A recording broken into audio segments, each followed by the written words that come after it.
Video போடுறதுனால எனக்கு பிரச்சனை வந்தாலும் அதை பத்தி எனக்கு கவலையே இல்லை. புரியுதுங்களா? என் பையன் விஜய் மேல உயிரையே வச்சுக்கிறான். அந்த பையன் 3 நாளா ரொம்ப வருத்தப்பட்டுக்கிட்டு இருக்கிறான். அதை தாங்க முடியாம தான் இந்த வீடியோல நான் போடுறேன். ஒவ்வொரு தாய்மார்களும் அவங்கவுங்க பிள்ளைங்க விஜய் மேல ரொம்ப பாசமா இருக்கிறாங்க.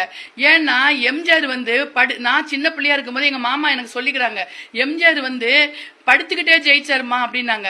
அந்த மாதிரி படுத்துக்கிட்டு ஜெயிக்க தேவையில்ல விஜய். நீ வீட்டுல இருந்து கையை அசைச்சா போதும், உன்னோட மக்கள், உன்னோட தம்பி, உன்னோட தம்பிங்க, உன்னோட அக்கா, உன் தங்கச்சிங்க எல்லாம் உனக்கு ஓட்ட குத்துவாங்க. நீ கவலையே பட தேவையில்ல. இனிமேலுக்கு தான் நீ சிங்கமா வெளியே வரணும். நீ வேட்டையாடுறதுக்கு நீ வார வாரம் வர தேவையில்ல. இனிமேலுக்கு நீ தைரியமா வரணும். உனக்கு ஒரு பாடம். ஏன்னா இந்த மாதிரி பெரிய பெரிய முதல கூட்டத்துல இருந்து நீ ஜெயிச்சு வெளியே வரணும்னா நீ இனிமேலுக்கு தான் உனக்கு உன் திறமையா உன் உடம்பும் உன் பலமும் உன் மைண்டும் வேலை செய்யணும். புரியுதுங்களா? எங்களுக்கு பிரச்சனை வந்தாலும் அதை பத்தி எனக்கு கவலையே இல்லை. ஏன்னா எங்க வீட்டுல என் அண்ணன், தம்பி, என் சம்மந்தி வீடு, என் தங்கச்சிங்க, என் பரம்பரையிலே ஒரு 150 ஓட்டு இருக்கு. 150 ஓட்டும் எல்லாம் கொதிச்சு போய் இருக்கிறாங்க. ஏன் தெரியுமா? இத்தனை 4 ஊர்ல கட்சி நடத்தினாங்க, எந்த ஒரு பிரச்சனையும் வரல.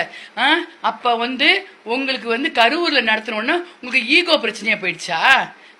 ஈகோ பிரச்சனையா போயிடுச்சு. உங்களால ஒரு விஜயை எதிர்த்து நிக்கிறதுக்கு உங்களுக்கு துப்பு இல்ல. அதனால மக்களை கொள்றீங்களா? சின்ன சின்ன குழந்தைங்க உனக்கு என்ன பாவம் செஞ்சது? அவங்க எவ்வளவு கஷ்டப்பட்டு பிள்ளைய பெத்திருப்பாங்க. அந்த பெத்த தாய்மார்களோட வயிறு எரிஞ்சா இந்த ஸ்டாலின் குடும்பம் நல்லா இருக்குமா? உன் பேரன் நல்லா இருக்கணும், உன் பேத்தி நல்லா இருக்கணும், நீ நல்லா இருக்கணும், உனக்கு பதவி பட்டம் அப்படியே நிக்கணும். நீ ட்ரெயின்ல போகும்போது உன் மண்டவாளம் என்னன்னு தெரியல, ஒருத்தனை பட்டு நடிச்ச அவன் இதே விஜய் சார் என்ன செய்யற, கார்ல உட்காந்து கையெடுத்து கும்பிடுறாங்க. ஒரு சின்ன பூ கொடுத்தா கூட கை கூட்டி வாங்கி வைக்கிறாங்க. அந்த மாதிரி உன்னை விட சின்ன பையன், உன் பையன் வயசுல இருக்கிறவங்க அதோட மனசு எப்படி இருக்கு? உன் மனசுதான் இருக்குது. கொலகார கும்பல். அந்த காலத்துல உங்க அப்பா கொலை பண்ணாங்கன்னு சொல்லுவாங்க, ரவுடிங்களை ஏவி விட்டாங்கன்னு. உங்க கட்சியில இருக்கிறவங்க ரவுடின்னு. இப்ப நீங்க ரவுடி கூட்டமா இருக்கிறீங்க. இந்த மாதிரிலாம் பண்ணனா உங்களுக்கு ஓட்டு எப்படி விடுவோம்? நீங்க வச்ச வேட்டு உங்க வீட்லயே விழுவு போகுது. ஆப்பு தெரிஞ்சுக்குங்க. உங்களுக்கு ஒண்ணு சும்மா இல்ல. மன்சூர் அலிகான் சார் பேசினாரு பாரு, மனசாட்சியோட பேசினாரு. உங்க மாதிரி அயோக்கித்தனம் பண்றதுக்கு யாரு ஓட்டு போடுவாங்க? இனிமேல் ஓட்டே போட மாட்டாங்க. நீங்க செஞ்சது அன்னைக்கு மக்களுக்கு அங்க பாதுகாப்பு கொடுத்து நல்ல விதமா செஞ்சிருந்தா எல்லாம் திரும்பி உங்களுக்கு ஓட்டு போட்டிருப்பாங்க. அங்க கூட்டமெல்லாம் ஓட்டா மாறாது அப்படின்னு சொன்ன அப்படி பயம் உங்களுக்கு என்னையா வந்துச்சு? மக்களை சாவடிக்கணும்னு நினைக்கிறீங்க?